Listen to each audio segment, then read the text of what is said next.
सभी को नमस्ते। धन्यवाद करते हैं आज प्रभु जी को, जब हमको ये मौका मिला, ये मेरे जीवन का एक आप लोगों के सामने प्रभु के जानने के लिए जो विषय है वो बताने के लिए, इसलिए धन्यवाद करते हैं। और धन्यवाद करते हैं Any24 को, इन्होंने हमको ये मौका दिया कि हम आप सभी को हमारी ज़िंदगी का जो हमने कैसे प्रभु जी को पाया ये हम बता सकें।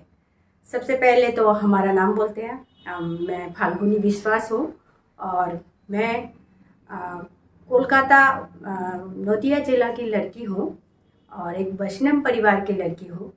मेरा घर में 2 भाई और 1 बहन हूँ और मेरी मम्मी है। पापा बहुत छोटे थे तभी गुजर गए। मैं जब 1 साल की थी तब मेरे पापा जी गुजर गए, हार्ट अटैक में गुजर गए थे। तो तभी हमारे जो सगे वाले होते हैं ना, आस पड़ोस के सगे वाले, तो वो लोग आकर जब पापा जी गुजर गए तब आए ना, तो आकर वो लोगों ने, किसी ने, एक जना ने हमारे बीच में से बोल दिया, ये लड़की बहुत अशुभ है, इस लड़की की वजह से मेरे पापा जी गुजर गए। तो तभी से मेरी ज़िंदगी में ये एक नाम लग गया कि मैं अशुभ हूँ, मैं किसी के अच्छे काम में नहीं रह सकती हूँ। मैं ऐसी बड़ी हुई हूँ सबके बीच में, क्योंकि मुझे कोई अच्छा काम या पूजा पाठ या तो कोई शादी वगैरह, कोई भी शुभ काम में मुझे नहीं रखा जाता था, क्योंकि मैं वहाँ पर रहूँगी तो कोई अशुभ हो सकता था, ऐसे लोगों का मानना था। तो ऐसे ही मैं बड़ी हुई, तो ऐसे ही मेरे काफ़ी साल बीत गए हैं इस तरह से। तो काफ़ी लोग, कोई हमारे अड़ोस पड़ोस लोग अगर सुबह मुझे देख भी लेते, सुबह नींद से उठने के बाद, तो मुझे ऐसे बोलने लगते, क्यों घर में नहीं रह सकती है क्या, बाहर क्यों आए, आज तेरा चेहरा देख लिया तो घर से बाहर निकलेंगे तो वापस आएंगे कि नहीं, इसका भी कोई गारंटी नहीं है।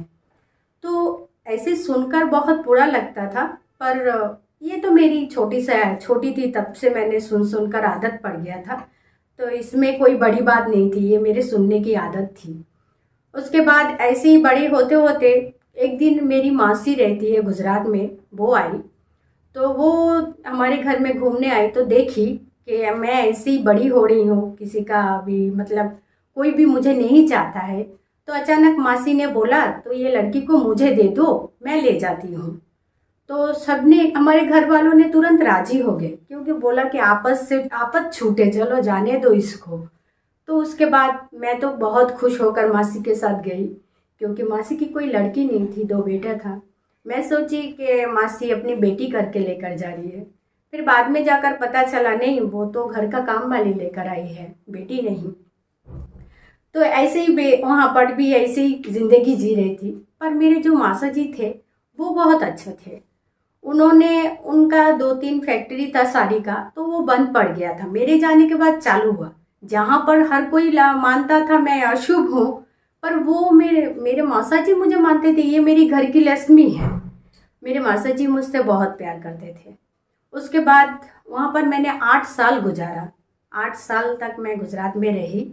उसके बाद वहाँ से मौसा जी ने एक शादी तय किया था, वो शादी मुझे मंजूर नहीं था, जिसलिए मैं कलकत्ता फिर से वापस आ गई। वापस आने के बाद मेरे भैया को वो पसंद नहीं आया, क्योंकि मैं वापस आ गई।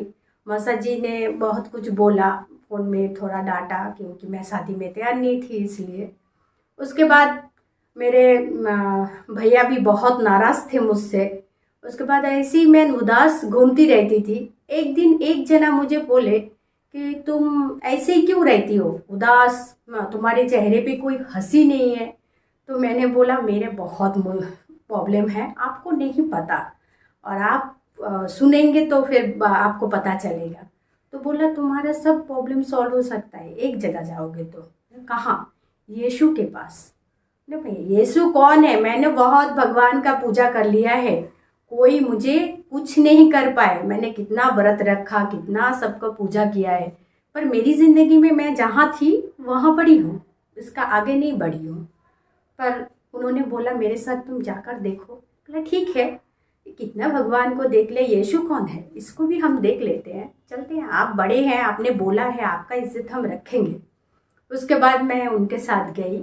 तो वहाँ पर जाने के बाद जब वहाँ के पास्टर जी जो स्पीच दे रहे थे, वहाँ पर जो बोल रहे थे बाइबल से, वो भजन संगीता एक एक एक अध्याय से लेकर 3 पद तक बोला था।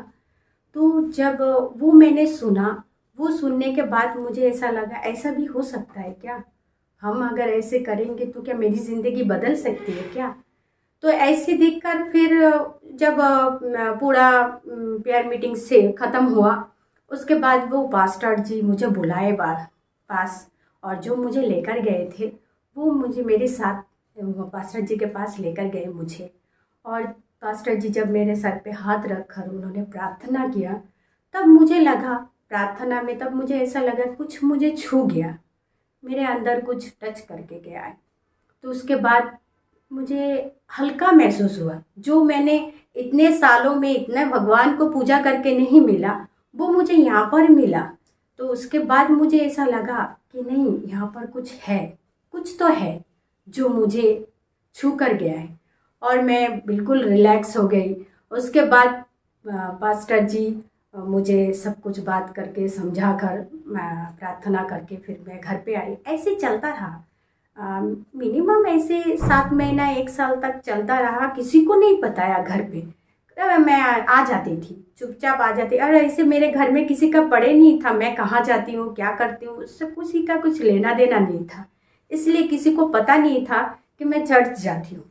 पर किसी से मेरे भैया के दोस्त लोगों ने देख लिया, उसके बाद पता चल गया। मेरे भैया ने पूछा, तुम चर्च जाती हो, अब तुम क्रिश्चियन बनोगी क्या? तो मैंने बोला हाँ, उसमें क्या बुरी बात है? नहीं, ऐसा नहीं चलता है, चलेगा मेरे घर में, क्योंकि अगर तुमको यीशु नाम का भूत चढ़ा हो, वो भूत छोड़ो। तो मैंने बोला नहीं, वो तो मैं नहीं छोड़ सकती, वहाँ पर जो मुझे शांति मिला है वो मुझे कभी नहीं मिला, वो नहीं छोड़ सकती। तो बोला तो तुम मेरा घर छोड़ दो, मेरे घर में नहीं रह सकते, क्योंकि मेरे घर में हवेली है। वैष्णव फैमिली की जो हवेली होती है वो हवेली है, क्योंकि मेरे घर में अगर मंदिर में पूजा ना हो तो कोई 1 कप चाय भी नहीं पीता है घर में। इसलिए मेरे भैया वो कभी अलाउ नहीं करते, वो उसने कभी मुझे ऐसे अलाउ किया ही नहीं कि नहीं होगा। मैंने बोला ठीक है, मैं घर छोड़ दूंगी, पर मैं वो नहीं, यीशु को नहीं छोड़ूंगी। तो बोले ठीक है, तो छोड़ दो। फिर उसके बाद मैं अकेली घर से निकल गई, बहुत मुश्किल था, पर प्रभु जी ने हमेशा मेरा साथ दिया। उसके बाद मेरी माँ आ गई मेरे पास, क्योंकि बेटी अकेली निकली है घर से, तो मेरी माँ उसके बाद मेरे पास आ गई। उसके बाद भी काफ़ी कुछ मुश्किलें आई, पर उसके अंदर भी प्रभु ने मुझे वो शांति दिया, वो मतलब उस मुश्किल से कैसे निकलना है उसके भी उपाय बताए, उसका उपचार दिया, जे इस तरह से तुम यहाँ से निकल सकते हो। मेरी ज़िंदगी वहाँ पर जो थी उससे मुझे 4 गुना बेटर यहाँ पर मुझे फील हुआ। उसके बाद काफ़ी कुछ हुआ, पर फिर भी एक भैया मैंने खो दिया, पर एक भाई खोने के अलावा मेरे चर्च में काफ़ी भाई मुझे मिल गए। वो भाई मुझे नहीं आने देते, नहीं जाने देते, नहीं बोलते, तो क्या हुआ, पर चर्च में जितने भाई लोग थे, मुझे भैया बोलते हैं, उन लोग बहन, उन लोगों ने मेरी शादी कराई। मेरे आज एक पास्टर के साथ शादी हुए हैं, वो पास्टर है, उन्होंने उन लोगों ने मुझसे शादी कराया। सब कुछ देखकर शादी वगैरह में जो जिम्मेदारी है सब कुछ निभाया। जो मेरा भाई, अगर मेरा आज मेरी ज़िंदगी जहाँ पर है, आज मेरे हस्बैंड जैसे है, वो मेरा भाई भी अगर ऐसे ढूंढते तो भी उनको नहीं मिलता ऐसा। इसलिए मैं प्रभु को धन्यवाद करती हूँ। आज मेरा एक बच्चा है और मेरे हस्बैंड पास्टर है, हम लोग बहुत खुश हैं और ईश्वर ने मुझे बहुत आशीर्वाद किया है। इस सुंदर मौके के लिए परमेश्वर को धन्यवाद देते हैं। सबको जय मसीह।